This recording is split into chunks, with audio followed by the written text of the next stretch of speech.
Hello hello hello hello, कैसे हो आप लोग। मेरा नाम है Prashant Jain. Welcome to yet another episode of BGMI. BGMI मतलब बिकम गॉड ऑफ मैनिपुलेशन। तो यार देखो दोस्तों, आज का जो एपिसोड है ना, वो कोऑर्डिनेट लवर्स के लिए है। कोऑर्डिनेट, और ये है ना, ऐसा हो सकता है कि आपको लगे यार सर ये तो कोई खास बात नहीं है। तो दो तीन मैनिपुलेशंस मैं आप लोग को बताऊंगा, जिसके बेसिस पर आप लोग बहुत सारी चीजें समझ पाएंगे। ठीक है, तो अब देखो, सबसे पहले होता है स्ट्रेट लाइन की इक्वेशन को लिखने की निंजा टेक्निक। वहां से हम लोग स्टार्ट करेंगे। अब जैसे मान लो, ये मान लीजिए 1,2 है और ये 5,9 है, राइट। अब आपको इस लाइन की इक्वेशन लिखनी है, तो आप क्या करते हो, आप पहले स्लोप लिखते हो कि भाई 9 - 2 हो जाएगा अपॉन 5 - 1 हो जाएगा, तो ये हो गई 7/4, राइट। अब देखो, यहां पे जो बच्चे करते हैं ना, वो ये करते हैं y - 2 is equal to 7/4 x - 1। अब यहां पे थोड़ी सी आपको अपनी मेंटल कैलकुलेशन डेवलप करनी है।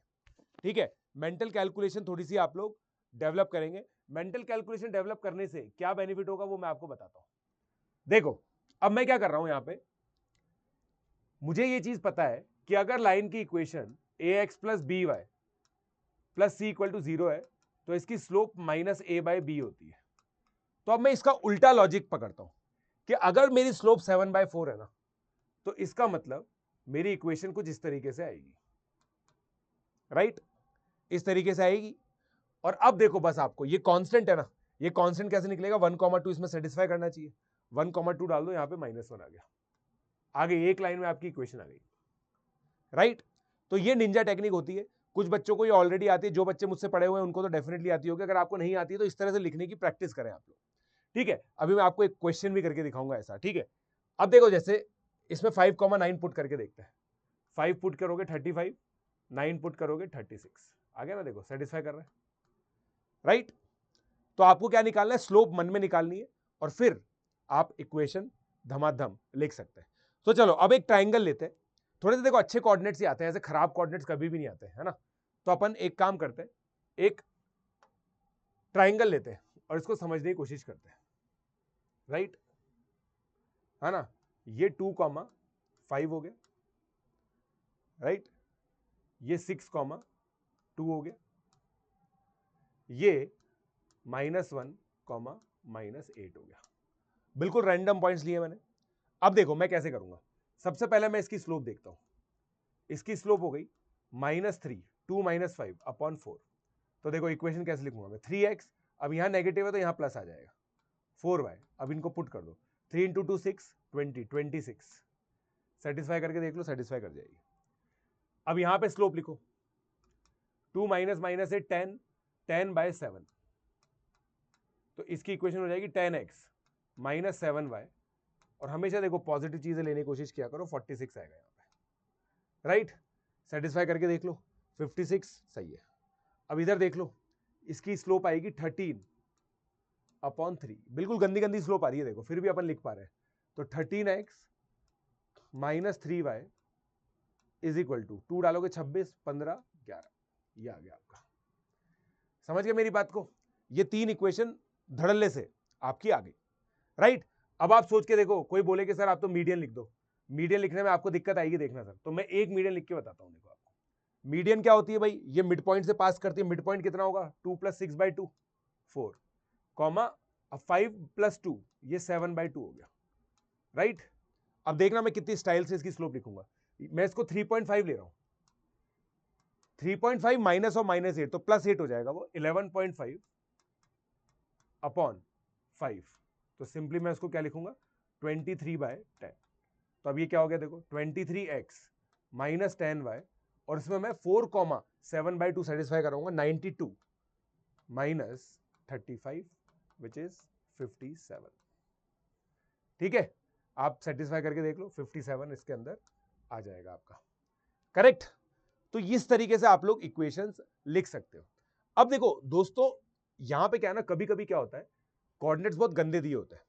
अब जैसे ये कोऑर्डिनेट्स गंदे हैं, तो आप है ना इस पूरे ट्राइंगल को ट्रांसफॉर्म भी कर सकते हो, ऐसी कोई बात नहीं है। आप सारे कोऑर्डिनेट्स में से मैं 1 और 8 ऐड कर दो। तो देखो मैं इसको कैसे बना सकता हूं, 1 और 8 ऐड कर रहा हूं ना, इधर 0 और 0 हो गया। एक्स कोऑर्डिनेट में 1 ऐड करना है, वाई कोऑर्डिनेट में 8 ऐड करना है, एक्स कोऑर्डिनेट में 1 ऐड करना है, वाई कोऑर्डिनेट में 8 ऐड करना है। देखो कितना इजी ट्रायंगल बन गया। अब आप इनकी लाइन की इक्वेशन बता आराम से लिख पाओगे। अब इनकी लाइन की इक्वेशन आराम, मतलब स्लोप आराम से निकाल पाओगे, लाइन की इक्वेशन नहीं लिख पाओगे, क्योंकि लाइन की इक्वेशन 3,13 से पास थोड़ी हो रही है। तो स्लोप निकालना इस वाले क्वेश्चन में थोड़ा सा आसान हो जाता है। जब भी हम बेसिकली कोऑर्डिनेट चेंज करते हैं ना, तो क्या चीजें चेंज नहीं होती है, इक्वेशन ऑफ लाइन चेंज हो जाती है, कोऑर्डिनेट चेंज हो जाते हैं, ये सब ठीक है। क्या चेंज नहीं होती है, लेंथ चेंज नहीं होती है, एरिया चेंज नहीं होता है, लेंथ ऑफ टेंजेंट चेंज नहीं होती, टेंजेंट तो है होती नहीं इसमें, लेंथ ऑफ मीडियन चेंज नहीं होती है, ये सब चीजें अनचेंज्ड रहती है। यही चीजें हमें समझनी होती है। देखो दोस्तों, अगर आप मैनिपुलेशन के गॉड बनना चाहते हो ना, तो आपका कॉन्सेप्ट बहुत स्ट्रांग होना चाहिए। कॉन्सेप्ट स्ट्रांग हुए बिना आप मैनिपुलेशन के गॉड नहीं बन सकते हो। It is like these are not short tricks. मैं कोई शॉर्ट ट्रिक्स नहीं बता रहा हूं आप लोगों को। ये सब चीजें आपको लग रहा होगा कि सर एक लाइन में आंसर लिख रहे हैं, आपने मेरे को अगर सॉल्व करते हुए देखा तो आपको लगता होगा कि सर बहुत फास्ट सॉल्व करते हैं। वो ऐसे ही सॉल्व कर रहे हैं, पहले कॉन्सेप्ट ढंग से डेवलप किया है, हर एक चीज ढंग से प्रूव की है, क्योंकि मैंने आपको ये बताया ना, ये बेसिस है, मेरी पूरी थियोरी का बेसिस ये है ना दोस्तों। चमका आप लोगों को। अब देखो ऐसे ही मैं आपको दूसरी चीज बताता हूं, जो है सेक्शन फॉर्मूला की।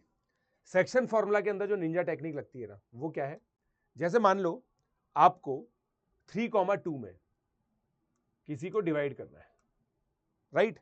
अब ये कोऑर्डिनेट है 2,5, ये कोऑर्डिनेट है 12, कितना ले लें, 12,15 ले लेते हैं, चलो ठीक है। नहीं 12,15 तो इजी हो जाएगा थोड़ा सा, आप बोलोगे सर ये तो इजी है, 12, -20 ले लेते हैं, ठीक है।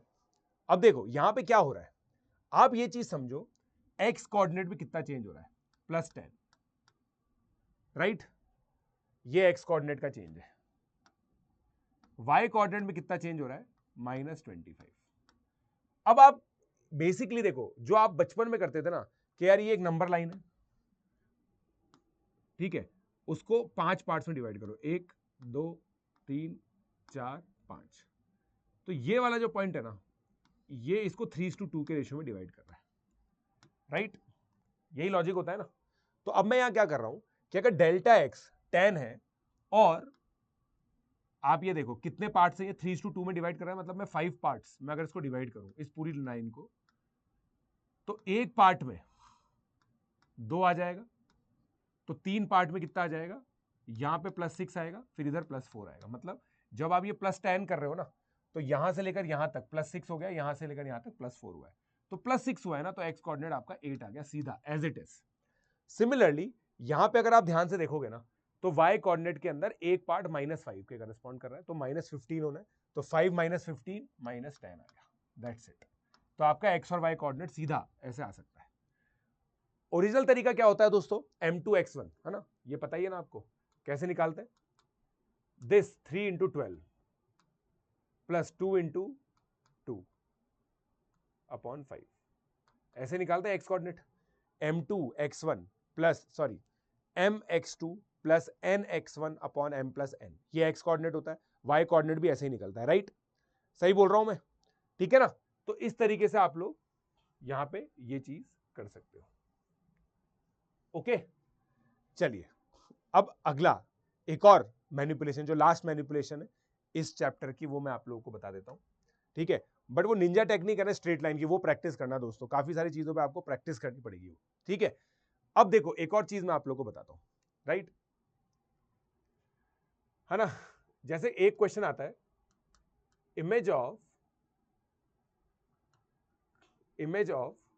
1, 2 in 3x plus 4y plus 5 is equal to 0 is alpha, beta, right? Find, कभी कभी इसी तरह से दे देता है वो, find value of 2 alpha plus 3 beta, है ना, ये दे देगा आपको। अब देखो दोस्तों, इसमें क्या ना, बहुत सारे बच्चे अल्फा और बीटा निकालते हैं। मैं आपको एक बहुत बढ़िया तरीका बताता हूं, देखो फॉर्मूला बट पता होना चाहिए। फॉर्मूला क्या कहता है, फॉर्मूला ये कहता है कि अल्फा माइनस 1 अपॉन एक्स का coefficient, beta minus 2 upon y का coefficient is equal to minus, image है ना तो -2, फिर 1,2 को यहां सेटिस्फाई कर दो, 3 + 8 + 5 अपॉन 25, है ना, 3 स्क्वायर + 4 स्क्वायर आ गया। अब देखो आपको 2 अल्फा और 3 बीटा पूछ रहा है ना, तो आपको कुछ नहीं करना, ऊपर 2 से मल्टीप्लाई करना है, इधर 3 से मल्टीप्लाई करना है, बस। अब आप है ना इन न्यूमरेटर को ऐड कर दो, रेशियो प्रोपोर्शन की जो ट्रिक होती है, न्यूमरेटर को ऐड करो, तो इधर कितना आ जाएगा, -2 -6 -8 अपॉन ये कितना हो गया 6 + 12 18 इज इक्वल टू ये कितना हो चुका है 11 5 16 -32/25। ठीक है, ठीक है, तो ये कितना हो गया 2 अल्फा + 3 बीटा, है ना। एक काम करते हैं, इसको यहाँ 25 कर लेते हैं दोस्तों, ताकि क्या हमारा आंसर इंटीजर आ जाएगा फिर, है ना। यहाँ पे मैं 25 कर लेता हूँ, ठीक है। -8 × 25 इज इक्वल टू -32 × 18, ठीक है भाई। तो ये कितना हो गया 25 × 2 अल्फा + 3 बीटा। देखो मेरे को अल्फा बीटा निकालने की जरूरत नहीं पड़ी, ये -200 इधर जाके 200 हो जाएगा, -32 × 18, ठीक है। अब देखो 32 × 18 क्या होता है, 36 और 3 यहां पे किया 54 576, तो -376 आपका आंसर आ गया, ठीक है। अब मैंने जो ट्रिक लगाई है ना दोस्तों, वो कुछ नहीं है, रेशियो प्रोपोर्शन की प्रॉपर्टी होती है, अगर a/b = c/d है तो यही चीज इस चीज के बराबर हो जाती है। देखो अब आपने न्यूमरेटर में k मल्टीप्लाई किया ना, तो इधर वाले डिनोमिनेटर में भी k ही करना पड़ेगा, इधर l मल्टीप्लाई किया है तो इधर भी l करना पड़ेगा। ये प्रॉपर्टी रेशियो प्रोपोर्शन में क्लास 8th में हम लोग पढ़ते हैं, बट ये है यार, ये सच्चाई है कि हमें आता नहीं है इसको इंप्लीमेंट करना, हाँ, तो ये दुविधा है हमारे साथ, ठीक है। तो ये चीजें आप लोगों को समझनी है। अब एक और चीज जो सीक्वेंस एंड सीरीज में काम आती है ना दोस्तों, वो मैं आप लोगों को बता देता हूं। देखो जैसे आप लोगों को क्या ना सीक्वेंस एंड सीरीज दे रखी होती है, 3 8 13 18 23 28 33 38 एटसेट्रा, ये दे रखा है आपको, राइट। अब यहां पे एक चीज समझना आप लोग, मेरी बात है ना, यहां पे मेरी एक बात समझना आप लोग, इसकी nth टर्म आप कैसे लिखते हो, a + n - 1 × d, राइट। तो ये हो जाएगा 5n - 2। अब आप है ना मेरी तरह लिखो, देखो बेसिकली पता क्या है, ये 1,3 से पास कर रही है, 2,8 से पास कर रही है, 3,13 से पास कर रही है, 4,18 से पास कर रही है। कौन कौन पास कर रही है, लाइन। ये लीनियर इक्वेशन ही तो है, आप सोच के देखो, अगर मैं इसको y मान लूं, इसको x मान लूं, तो y = 5x - 2 एक लाइन होती है ना। तो लीनियर इक्वेशन अगर आप इसको सोचोगे ना, तो आपको बहुत मजा आ जाएगा, बहुत मजा आ जाएगा, ठीक है। तो अब देखो आपको क्या करना है, कुछ नहीं करना है, आपको ये चीज समझनी है कि जो x का कोफिशिएंट है ना, वो कॉमन डिफरेंस है, ठीक है। और सम ऑफ कोफिशिएंट फर्स्ट टर्म होती है, फर्स्ट टर्म 3 है, तो सम ऑफ कोफिशिएंट 3 बनाने के लिए आपको यहां -2 करना पड़ेगा। तो ऐसे आप खट से आप लोग क्या कर सकते हो, nth टर्म लिख सकते हो, किसकी nth टर्म लिख सकते हो आप लोग, AP की nth टर्म आप इस तरीके से लिख सकते हो, क्लियर है। अब देखो एक और, इसके अंदर क्या होता है, Sn जो इसका होता है ना, वो an² + bn टाइप का होता है, राइट। अब इसके अंदर क्या ध्यान रखना होता है कि भाई जो n² का कोफिशिएंट है ना, वो कॉमन डिफरेंस बाय 2 होता है। तो Sn जो है ना दोस्तों, वो 5/2 n² आएगा, और यहां पे भी सम ऑफ कोफिशिएंट फर्स्ट टर्म होती है। तो देखो सम भी मैंने एक बार में लिख दिया, और ये भी मैंने एक बार में लिख दिया, करेक्ट। nth टर्म भी मैंने एक बार में लिख दिया, और सम भी मैंने एक बार में लिख दिया। सोच के देखो आप, अब अपन कैलकुलेट करके देख लेना, अगर आपको संशय हो रहा है ना, तो देखो Sn n/2 2a + n - 1 × d, यही होगा। तो n/2 6 - 5 5n + 1, यही आ रहा है, देखो देख लो आप, यही आ रहा है, सेम चीज निकलेगी, कोई भी डिफरेंस इसके अंदर नहीं होता है, ठीक है।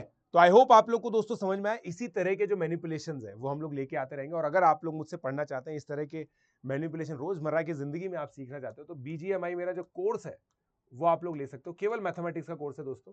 इसमें आप लोग मुझसे 11th पढ़ सकते हो, मंडे वेंसडे फ्राइडे लाइव। अभी मेरा ट्रिगो जस्ट स्टार्ट हुआ है, पहला लेक्चर हुआ है दोस्तों ट्रिगो का। Monday Wednesday Friday 7:15 to 9:15। और 12th जो है मेरा इनडेफिनेट इंटीग्रेशन अभी चालू हुआ था, मेरा डेफिनेट इंटीग्रेशन अभी मैंने चालू किया। ट्यूसडे थर्सडे फ्राइडे 3:30 से 5:30 PM। ओके, तो आप लोग लाइव कर सकते हैं। और इसी कोर्सेज के अंदर जो मैंने इस साल पढ़ा दिए हैं ऑलरेडी 11th और 12th में, वो रिकॉर्डेड भी अवेलेबल है।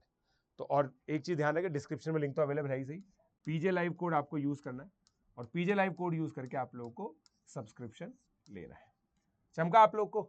और अगर प्लीज आप लोग कमेंट सेक्शन बताइएगा, यहां तक अगर आपने वीडियो देखा तो मुझे समझ में आ जाएगा।